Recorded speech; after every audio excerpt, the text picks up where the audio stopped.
All right. Good morning, and good evening to some of our international Alexa developers. We're here for another episode of Alexa Office Hours. You may have noticed that once again, I'm replacing Jeff, attempting to do my best impression of him for the next hour.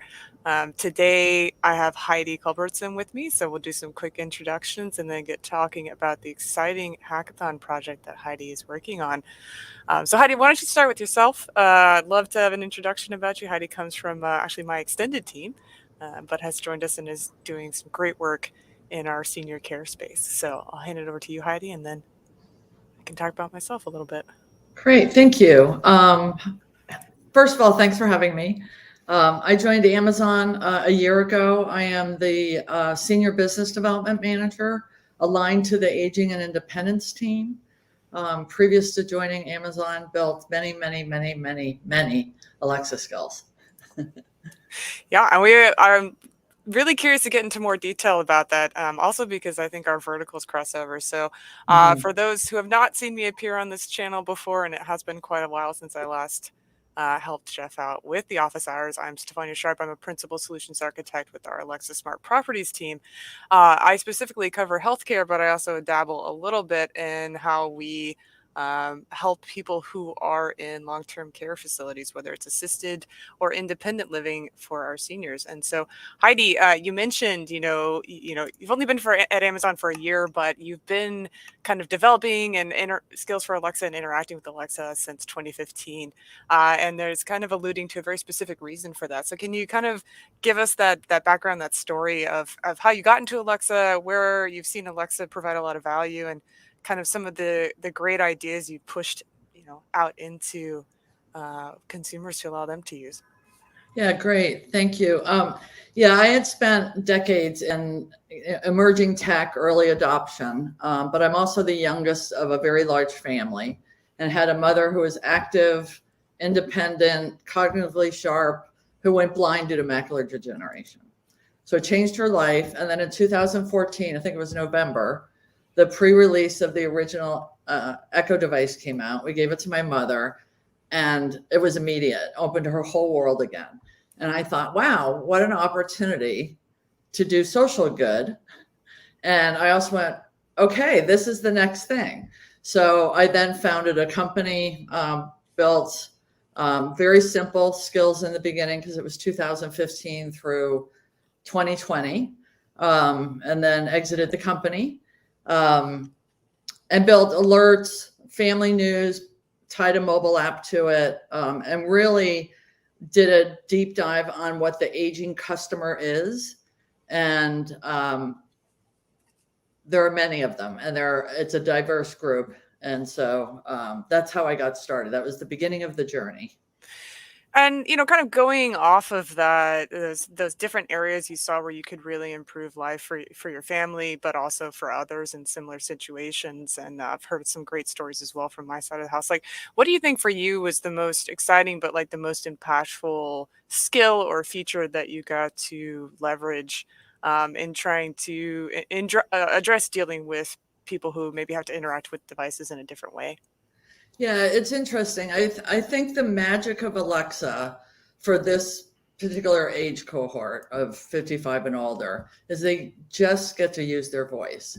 And it's the right technology at the right time, as globally, um, there's this massive demographic shift as we live longer. So it's a diverse group. So whether it's an alert to family members, whether it's entertainment, there's four generations in the older over 55 population. 55 to 75 is the most active. They're active agers. So their needs are different than those who might be care dependent. Hmm. So it's really about understanding the use case you want to scale and meeting the user exactly where they are in their stage of life. No, exactly. I think one thing that I've seen, at least working with smart properties and specifically working with independent living, is that independence is very important for these age groups, and maintaining that independence is key. And what we've seen with the devices is that by enabling certain features, like there's a really great story my colleague has of there is a woman in a facility in Arizona that She has macular degeneration, and so she really can't see the buttons, the screen on a Mhm. microwave. Yeah. And we currently don't support the microwaves in ASP today. So what they did was they set up, a personal Alexa just for her so that she could control the microwave, and not have to worry about, did I hit the right button or not. And so I think the great thing about this hands-free devices is that you can add a level of that independence and help them maintain that just by making things hands-free. So that does kind of take us to the topic of office hours for the first half today, which is the hackathon that you are working on. So yeah, what is the Alexa Skills Challenge theme, and any tips or advice you have for anybody looking to contribute to this hackathon? Well, I always have lots of tips. So the hackathon came about actually just this past May. So it really showed Amazon's commitment to Alexa being for everyone. But it also has the purpose of expanding everyone's thinking about what aging is, that it's not just assisted and care dependent, but it's this whole range of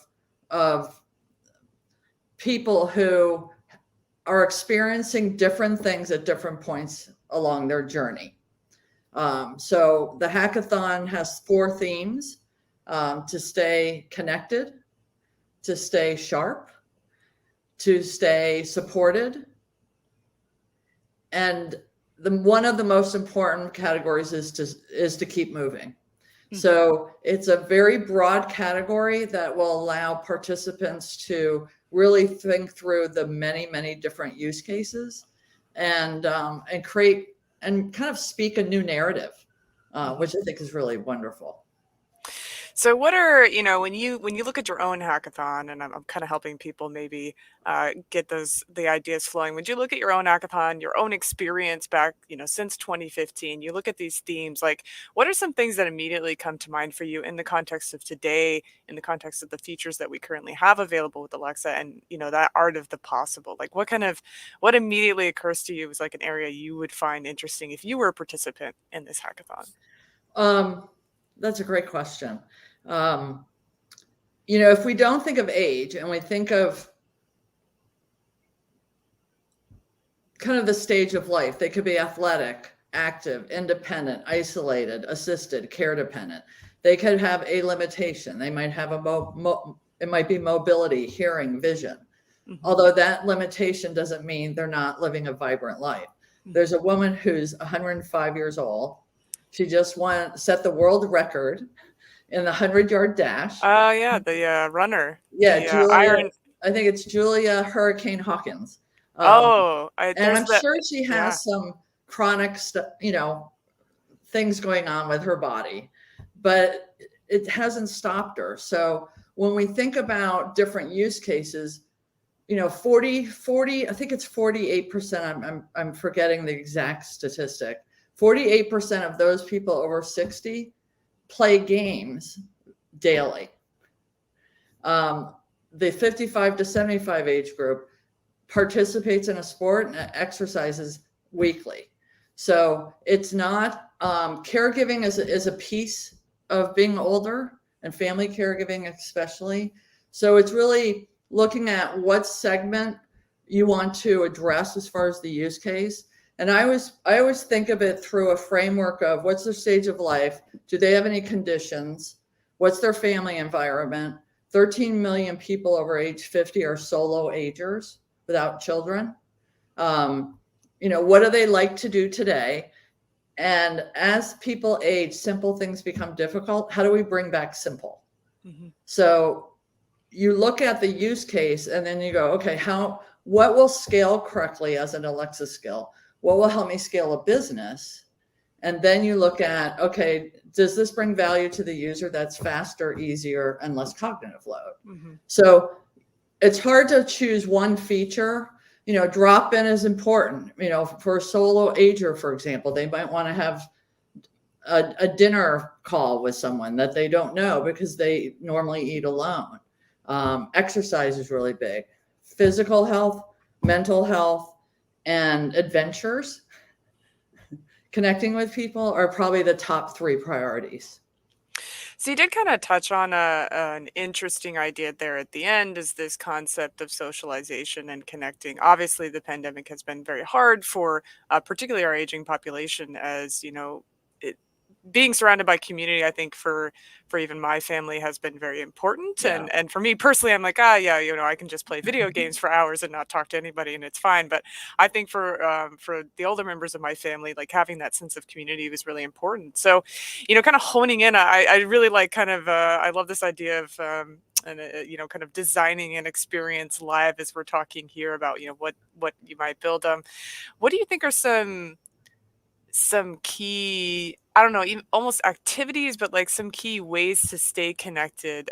You know, for me, it's video gaming, but I think for my parents and for other members of my family, that's not something that they really enjoy doing. So, Right. what for you and your experience has been like uh, some of those top ways that people stay engaged together? What kind of activities you see are very popular in this particular, very broad age group? Yeah, and it depends on where they are. You know, someone who's kind of, there's three segments of the over 50 population. There's the oldest old, the middle old, and the youngest old. So what they enjoy doing daily, but with an Alexa skill, it's super important to figure out what feature will kind of prompt the user to use it every day, to drive daily behavior of just speaking to Alexa. Exercise, Tai Chi, yoga, pickleball, millions of knee surgery and hip surgeries happen every day. I injured my knee 3 years ago, and I actually built an Alexa skill with all my knee exercises in it the next day. So it's really thinking about what are they doing in their normal life, and how do we Alexa enable that, and then how do we use that, which they already enjoy doing, to connect them to others. So if I like to do yoga, can I do yoga and share that with a group of people or even just a family member? A lot of that happened during the pandemic, where people would do drop-in video calls and exercise together. It's pretty And so, cool. It's pretty cool. yeah, so would you say, like, from your perspective, do you think accountability is more important, or just that sense of socialization? Because I think, you know, maybe for my generation, accountability is more what we focus on, less about, you know, let's do a Yeah. video yoga session together. But do you think that plays into it? Is just having somebody there that, you know, is also having these goals and these achievements, so you feel motivated because it's your friend, even if they're not, you know, directly next to you? Yeah, I think it's primarily social. Um, you know, it depends on what the goal is. You know, there are people who want to take, you know, travel's a big thing. A lot of people work their whole lives, they're still working, but they then have the freedom to perhaps travel. Hmm. So when they're traveling, there is some accountability to get ready for the trip.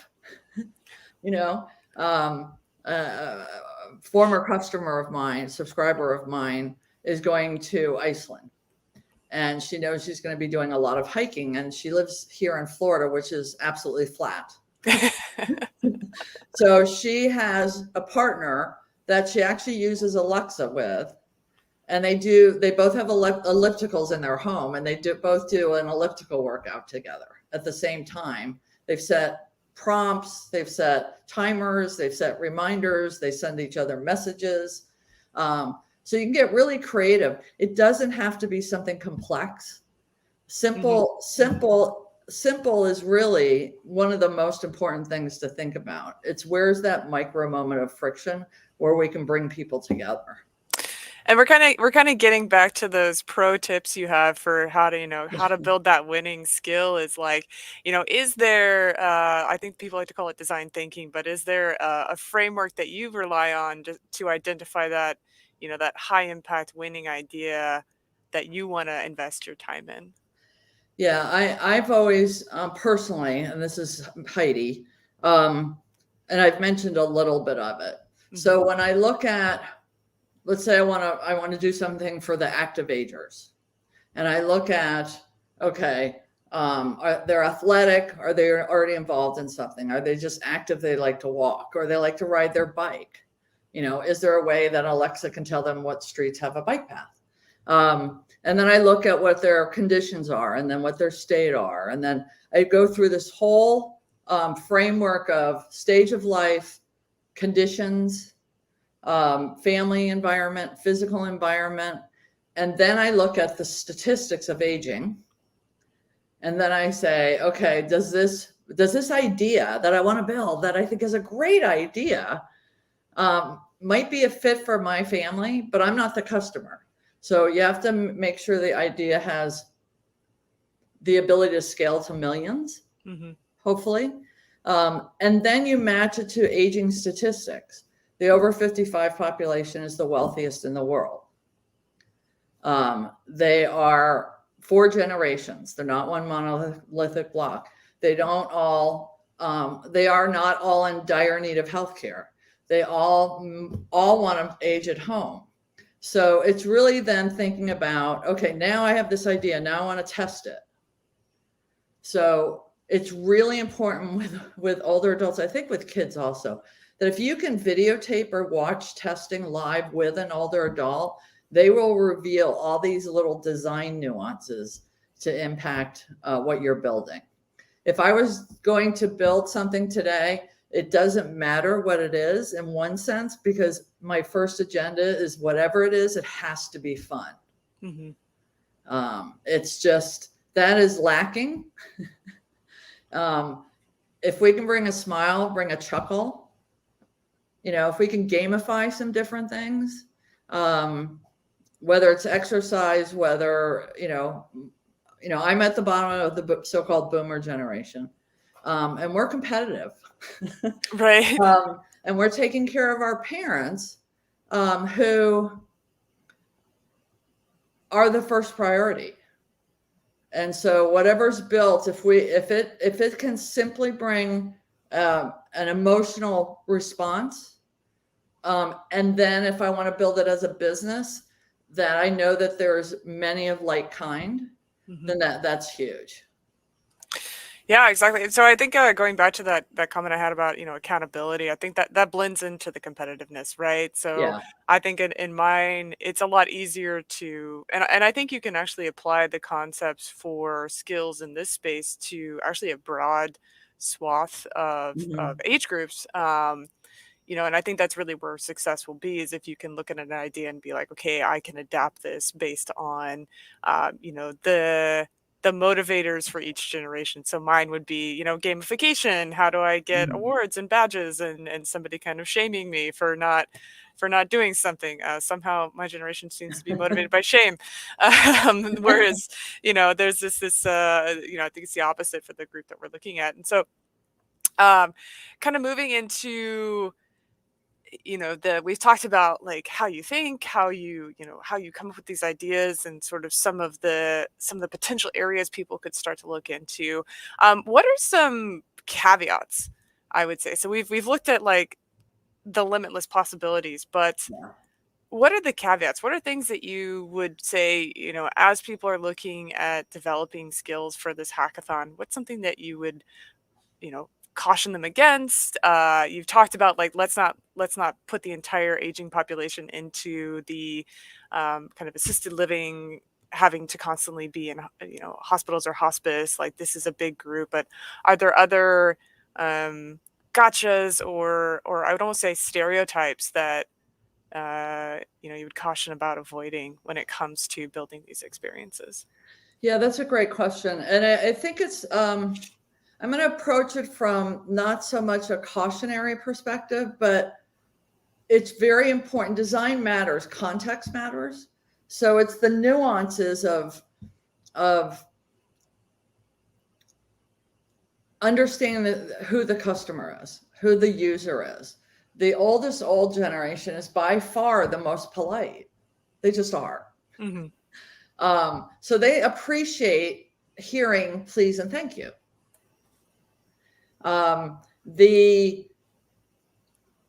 The active aging does not want to feel old. So we can't treat them like they're old. However, there are very subtle nuances. So let's take an exercise skill, for example. Let's say an exercise skill has 3 exercises in it. And you do one, it leads to another. Well, there's a difference between a 30-year-old, it could be the exact same skill for the general population, but there's a difference between a 30-year-old and a 70-year-old who's had a knee replacement and the time needed between exercises. Mm-hmm. So you might have a skill, instead of immediately going in, you give them a little bit more time to get set up. So there's a lot of different scripting and kind of, whether it's you're using SSML or whatever it is, that is very important to get the frequent usage and the adoption. There are times when you're going to test and you will watch your users, and if you see them do this, lean in, they probably aren't hearing it very well. So you want to think about enunciation. You want to think about, oh, when I reprompt, do I want to lower the pitch a little bit because high frequency goes first with age? Do I want to increase the loudness a little bit? Do I want to play a sound con or some type of audio that kind of perks up the person and go, oh, it's their turn to answer? When in doubt, use explicit confirmation instead of implicit. Expect bargains. Expect polite bargains. Expect to hear pardon, not what. So it's really important for this particular age group of 50 plus, because there are some limitations that begin to happen with age, whether it's hearing loss, whether it's vision, whether it's dexterity, where you want to make sure that you're writing for their ears, not your own.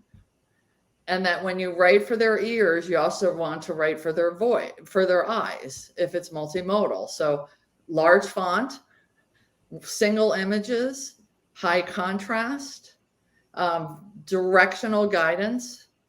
So it's not so much constraints. It's what use case do I want to build? Do I want to build for someone who needs assistance? Do I want to build to help people keep dreaming and aspiring and living life, but they can't do it quite as quickly? And then look at, how do I do little nuances? Those matter. Word choice matters. Familiarity with words prompts faster responses. You could tell I've built a lot of skills for this age group. I mean, honestly, so I myself have been working in Alexa for almost 5 years. I actually started out in the kids space, and I'd say a lot of the things that you're actually describing apply to just good skill development. Pro tips in general are, for example, don't ask open-ended questions. They should be, we actually say avoid yes/no questions, or avoid yes/no questions that come with like yes, blah blah blah, because it's a lot easier for you to have a more organic conversation if the content is a distinguishable utterances. So instead of, for example, what workout would you like to do versus would you like to do a workout? Right. So one of those I actually get definable information. One of those I don't. And so I think one thing we've emphasized throughout the years of working with Alexa is, keep the interactions as short as possible. And I think this still applies to any aging population or any population at all, is that they want to get to that content quickly. What you kind of add, and you actually touched on a really interesting point, which is not a lot of people spend a lot of time in the SSML library. And so I think a lot of people are like, I'm going to put a poly voice on it, or I'm just going to do the regular Alexa voice, or, using any of the basic functionality. But the SSML library, to your point, is full of a lot of really great tags that you can use to tweak what Alexa says, make it faster, make it slower, change the pitch, change the variation. We've introduced over the years some more neural-like voices, so they sound more natural or they're more suited to a situation. So to Heidi's point, like, I think, as people are exploring the kind of skills they would like to build for this hackathon, check out the SSML library. It is an easy way to just tweak your experience and make it a little bit more delightful. Because I think we've all gotten used to hearing that voice and and it's starting to get to, I hear maybe 3 or 4 words. I'm moving around. Also keeping in context that regardless of the group, everybody's probably multitasking when they're doing something, whether they're doing yoga, so Exactly. they're focused on how am I standing properly? In my case, I have a bad knee, so my knee hurts. I don't want to be doing this, and then Alexa's still talking in the background. So, yeah, I think this hackathon is a great opportunity to explore feature and functionality of Alexa that normally I think we take for granted because we're just trying to get an experience out very quickly versus taking the time to get to look at what the options are and and research maybe the target population, understand what their motivations are. Yeah. So, um, to kind of recap on this hackathon, can you provide some details? When's Sure. the deadline? Kind of where people can go to find more information, and also, I don't know, any last pro tips as well as people start to explore. I'm so excited about this hackathon. I can't tell you. And the way Alexa has evolved from when I started building a simple skill where, it was challenging to send a text message or make a phone call. That didn't exist yet. But the hackathon registration opened on August 1st. To date, we have, I think, 475 registrations, Oh my gosh. which is great. Yeah. Um, Participants have till September 26th to submit their skills. The skills do not have to be certified because we knew that would challenge timing. So that it has to have proof of certification or proof of submitting to the US store. We will then have 2 rounds of judging, and we will be presenting cash prize winners to the grand prize winner over all categories, 4 runners up. We have a category winner prize for each category, and we have the best multimodal skill. And we will be announcing the winners at the Voice Summit on October 12th. Oh my gosh. So So it's I'm so excited to see what everyone's going to be building. And one other note, our judges include Amazon folks, developers, designers, and several people from the healthcare, aging, senior living industry. So we have a really 360 kind of lens on what everybody's going to create for different parts of the older adult audience. It's exciting. Yeah, I mean, these are power users. These are people Yeah, who take more time to use Alexa. I think our most popular feature in ASP might just be music. Sometimes people just want to have something to listen to, but yeah, that sense of connection I think is really important. So maybe my pro tips, being somebody that supports this, is to Heidi's point, like how do you keep people active? How do you keep them independent? And how do you keep them connected? yeah. And I think if you can address any of those areas, that's a formula for success. So thank you, Heidi, for walking us through the hackathon. Loved hearing about your background. Loved hearing about your motivation. I think we had a few people in the chat talked about, their similar history with getting into building skills because they also wanted to, address gaps for Well, their family members. yeah, And we certainly, it's very inspiring to see the investments we're making in areas like Alexa Cares.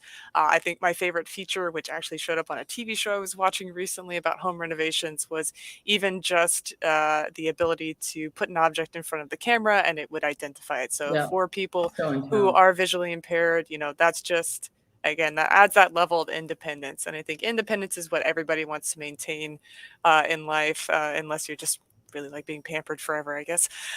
So having those opportunities to remain active, to remain involved, are really important. So I'm going to invite you to stay with me for the Q&A portion as we go through the gamut of questions people have about skill development. Certainly everybody who's watching, if you have questions about the hackathon, I bet Heidi would love to answer questions about Heidi's experience working with Alexa for longer than even I've worked with Alexa. So I think there's quite a bit of wealth of knowledge, and we can all talk about watching Alexa evolve from this very simple basic skills, as you referenced, to we have, HTML5 games on the devices Yeah, it's today. cool. So I will go back through some of the questions that a couple of them that happened while we were speaking, and then yeah, we'll just sit here and have a casual chat, maybe talk a little bit more about your experience since you've joined Amazon and kind of the areas that you're excited about. So let me see what has happened. Yeah, so Winghaven RC on Twitch noted that, as you were talking about your history, that's exactly, they had a very similar experience.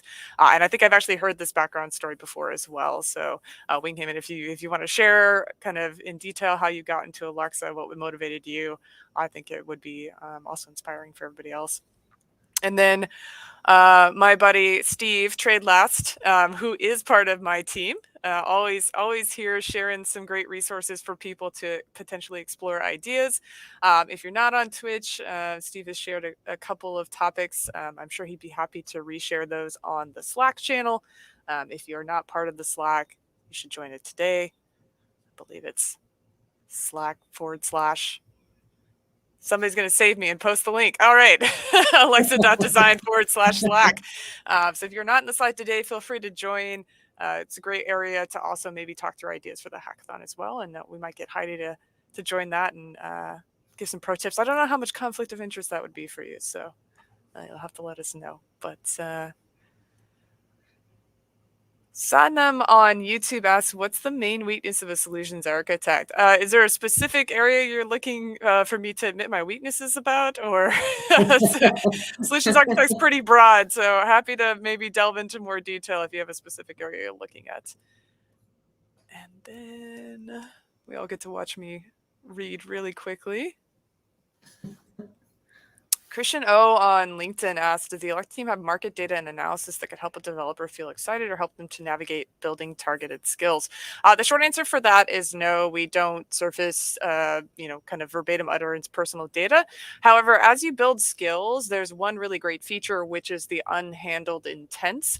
So you can start to see as users are interacting with your content, things that your skill is not handling. And you can either use that to route those utterances to the correct intent. So maybe it's just a minor gap, or you can actually start to see if there are major gaps. What a lot of companies will do is they'll also do kind of user interviews, the same thing you would potentially do for this hackathon. Go talk to people in your target demographic. And then the one thing I always tell people when they're looking to build skills is start with what you're passionate about. I think that's the same advice that people give for investing in finances is the things that you're passionate about are the things you're going to be more naturally connected with. And so I think it's like any startup, there's always an opportunity within spaces that you care about to innovate and to find ways to, I think most people want to monetize, always ways to monetize if you are in fact passionate about it. Oh my gosh, more questions came in. Rakalak1 on Twitch asked, I plan to enter several skills for the hackathon, and I have a question about the video requirement. Am I correct that it should be limited to 3 minutes? And the second question was, does it need to be a demo? The answer is yes, it needs to be limited to 3 minutes. And if you can demo the skill, that would be ideal. If it has multiple features, because I saw another question. And I would do a very quick demo of the most impactful section feature of the skill, and also an overview. Yeah, I saw the follow-up question a little further down about the multiple. Sorry. No, you're ahead of me. That's good. So I would say my pro tips for anybody doing hackathons or submissions like this is it is basically a marketing video. So you want people to understand what's great about your skill and why they would want to use it. So rather than just showing, if you have 20 different features in the skill, build a story.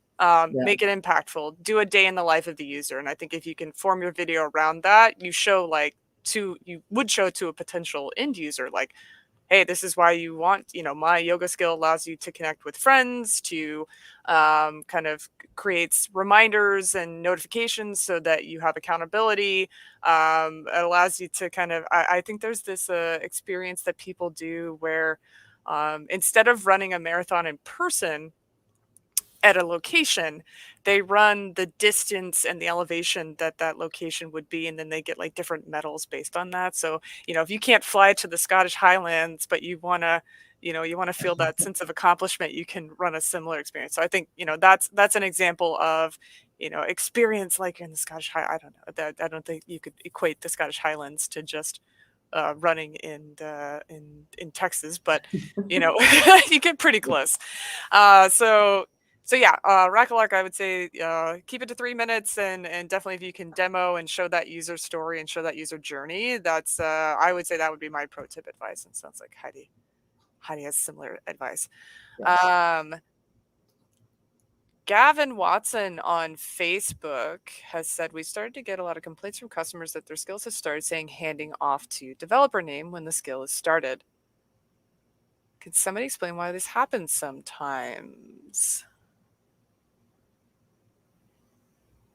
Yeah, so that is actually the messaging for the skills connections feature. So it sounds like for some reason, you have two skills handing off to each other, or Alexa, the kind of the base first party experience, as we like to call it, is handing off to the skill. The messaging is usually, so and so skill can help you with that, or handing off to this. So you would want to check if your skill is in fact using skills connections. For those skills that are not using it, they shouldn't have this kind of messaging. Otherwise, I would say if, checking that, if you're looking at it, it doesn't quite look like it might be that feature is the cause. Again, open a support ticket with our developer advocacy team so that they can dig in further and help you out. But yeah, I would check skills connections. That sounds like it might be it. Oh, Trade Lass on Twitch asks, is there a channel in the Slack workspace set up for the hackathon? No, there is not.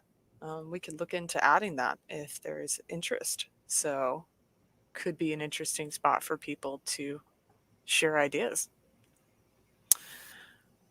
Take a note for that. Oh, there is. Hey, Steph. We set up an Alexa Skills Challenge channel. Okay.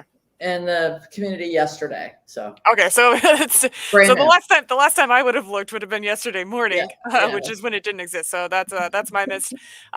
It'll be in that Slack channel, Alexa design/Slack. Got it, nailed it. I get that URL finally. It'll be the Alexa-skills-challenge Slack channel. And if you're on Twitch, Steve has shared it. If you're not on Twitch, I think we can share it with you otherwise. All right. Project Disaster on Twitch asks, I've been trying to develop a storytelling Alexa skill. Classic. I'm struggling to navigate implementing play, pause, and resume where we use your last left off, and was hoping that you awesome people can help guide me. So my follow-up question to that would be, how is the audio content being delivered? Are you using audio player or are you using SSML? My answer will change based on which one you are in fact using. So we'll come back to that when I get to the bottom of all these questions. Joseph Cross on YouTube requested that you repeat the 4 subcategories of the target aging audience. And also, I think we've shared a link to the Skills Challenge Hackathon website where those categories are also listed. But Heidi, if you wouldn't mind repeating the 4 categories again. Yeah, and I'll actually do them in the proper order. There's a proper order. I'll repeat them in the order that's on the challenge page. So the first category is keep moving. So it's building a skill to empower adults to be strong and active. Could be pickleball, it could be chair exercises, and everything in between. Second category is stay sharp. And that's where it's really about keeping the person engaged so that and it's not just brain game, so that they can be in an Alexa type conversation that helps them explore and stay active from a cognitive perspective. Be supported. And as I mentioned earlier, with age, simple things become difficult. So what skill would support them with a daily activity or a daily task that's become a little challenging? That could be home maintenance, laundry, pet care. And then the fourth one is let's connect. And that's about what are creative ways to connect an older adult with their peers, with their family and bring the community towards them rather than having them have to go out and try and discover how to stay engaged. Because isolation happens once the feeling of loneliness sets in. Got it. So to recap, it's stay moving, stay sharp, be supportive, and stay connected. Let's connect. Yeah. Let's connect. So those are the 4 categories. Again, check out the Alexa Skill Challenge website. You'll have a lot more information. But yeah, I could already think of some ideas for any one of those categories. I know It's a little limitless. You probably should have limited me, because then it's just, you'll have too many ideas. Tom Griffin on YouTube says, "Hey, I'm from the UK. Welcome. It's pretty late in the UK. I'm a wheelchair user with an Alexa smart home. I haven't any programming experience. If I have an idea for a skill, where could I get help to build it?" That's a really great question. So there's a lot of different features to make skill building easier. There's also a lot of third-party services that you can leverage, where they make it more of a, you just put some text here and have a if this then that type experience. So I would say, Tom, my recommendation is start actually with that Slack channel. So there's a ton of developers in the Slack channel with quite a bit of experience with Alexa, and also a lot of new people. And so you can learn from their challenges. You can hear about services that they might recommend that are a little easier to work with if you're trying to do a no code solution. And then also we have resources on the Alexa blogs as well. And we've done a couple of videos recently that Jeff has been running or creating, where he interviews various very successful or prolific, or just they've been working with Alexa for quite some time, these developers that have come up with content. So if I had to recap, start with the blog or start with the Slack.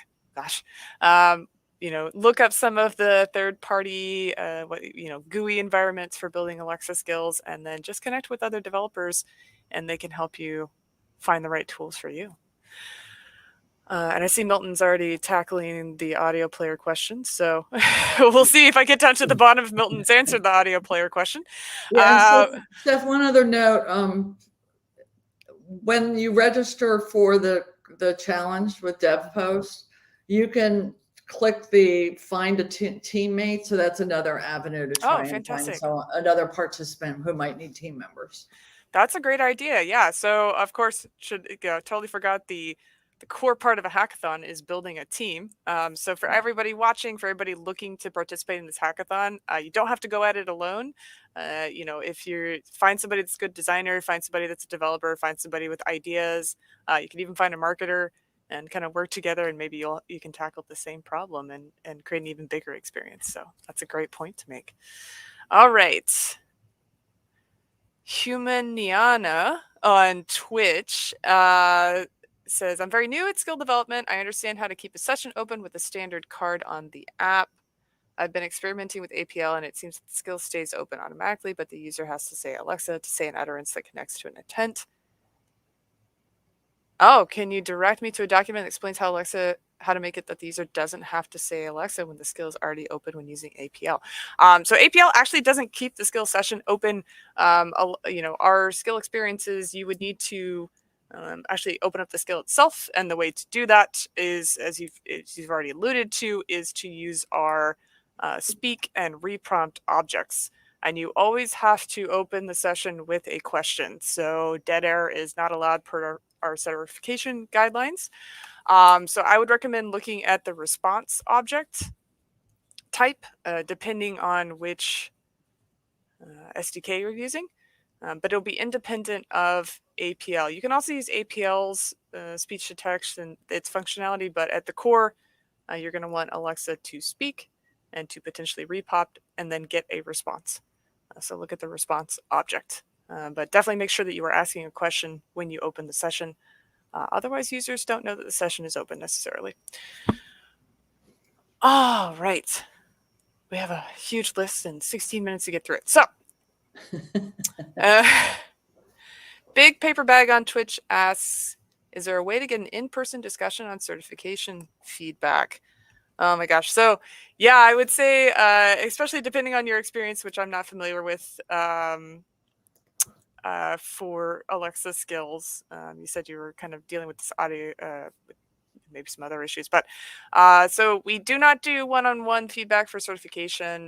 The feedback they give is related to our published documentation, which goes through the requirements they have for skills. Now, certainly what you can do is open a support request if you know the feedback is vague and you can't understand it. There should be a contact address within your certification feedback, or you can open a support request by going to the developer documentation, opening one there, and you can ask for more information on how you might potentially resolve the issue.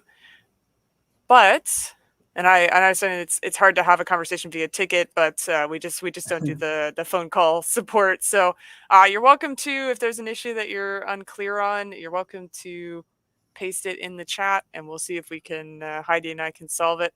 But otherwise, I would say you're already going the right course going through a ticket. Just maybe you can even ask them, hey, if you were to fix this, what would you do? And sometimes you can get some good feedback there.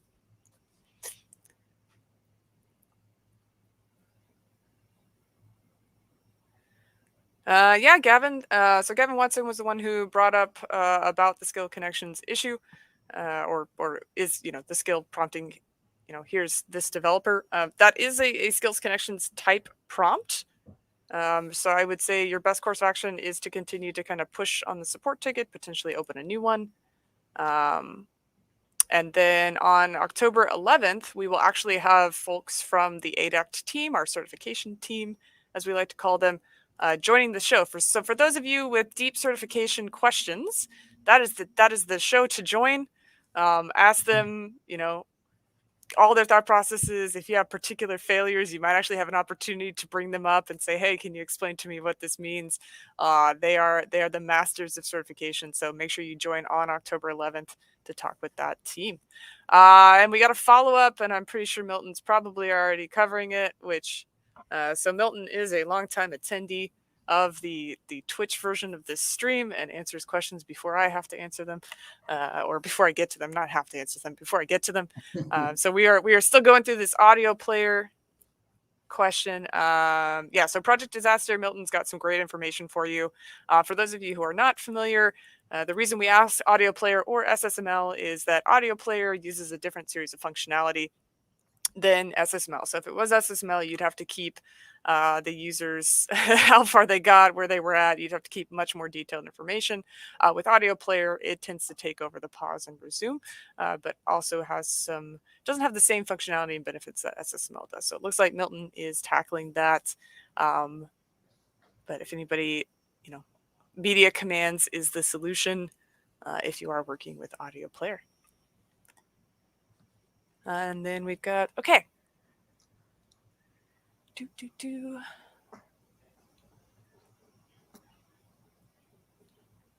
Got a lot of Davids now talking about audio player as well. I think we've got a full support group on that.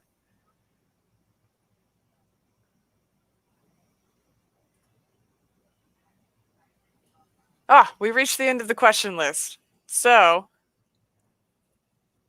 gosh, what do we talk about now? All right, so Heidi, let's go back to you, actually, because I think you've just had to listen to a gamut of questions.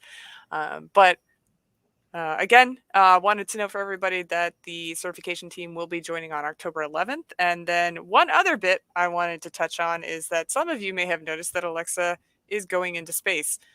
So Alexa is as part of Project Artemis, the Artemis 1 mission to the moon. It is a unmanned space flight, and Alexa will be on board to test kind of what I like to say is offline Alexa. How does Alexa perform out in space, and what kind of information can we get, and how can Alexa help with space travel? For those of you that love space or just are really curious about this project, you can actually start to follow along now by saying, Alexa, take me to the moon. And we have Barbara Fire Speak on the Twitch chat, to the moon, Alexa. So if you say to the device, Alexa, take me to the moon, it will give you launch information. You can get mission updates, as well as some other little fun tidbits as the Artemis mission progresses. So you can check that out now on your Alexa devices.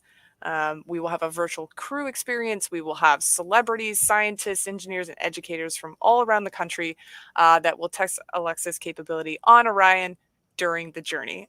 So through the skill and through just following the Artemis mission, you can watch as everybody tries to do the fun of interacting with the Alexa device halfway across, to the moon and back. So it is a slingshot project. The idea is that they are going to go out to the moon, slingshot around it, and come back. Unmanned space mission, which is really exciting. You can also visit alexainspace.com to learn more about the mission, as well as recap on that phrase, if you forget it, Alexa, take me to the moon. And the wonderful team has posted the Alexa in Space link. So I'm excited. This is a project that I actually was involved in very early in its creation, inception ideas. And so the other fun fact about the Artemis mission is that the entire Artemis project is celebrating women. And it's celebrating women in space careers. So if you go look at the crew, if you go look at the background on the Artemis mission, it's a really great milestone for us in terms of kind of space travel and how we explore space and how we get more groups involved in that experience. So I did a terrible recap of it, but it was really fun to work with. What do they say? Sky's the limit at this point. I think the moon's the limit. So yeah, so check it out. Follow along on the Artemis mission. It says Artemis 1, so there's a high chance there was going to be a 2 and a 3, most likely, right? With how space missions work. And so hopefully we'll see Alexa doing more of these trips, maybe with some astronaut friends in the future as well. Hey, I think that's a wonderful topic for this over 55 population, because that's the population that saw the first space exploration, the first walk on the moon. Things that are happening today. There's many things that tie back to when they were, first happening 50 years ago, 60 years ago, 70 years ago. So there would be high interest in what's going on with Alexa going into space by the older adult audience. I just wanted to mention that. Yeah, no, I think if there's one thing that I recall growing up, it was the all of the sci-fi shows that my grandparents loved to watch, and obviously that has been inspiration for Echo and Alexa itself.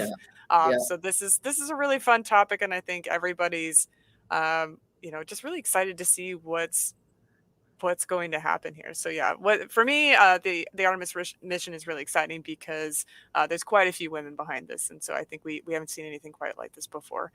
So it's a little celebration for me, but also you can. I'm looking forward to see which celebrities, which scientists, which educators we end up having Alexa talk to. All right. Well, we have 8 minutes, which means I get 8 minutes to grill you on how to win this hackathon. So not that, I would cheat and do that. So Heidi, kind of going back to you, is what's one idea that you've had that you wish you would have explored earlier on?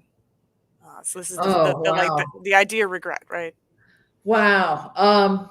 Okay. So first of all, I see some people in the comment window that I've known for years, and we're at the Voice Summit and the workshops there. And so I have to say hi because a couple of people shouted out.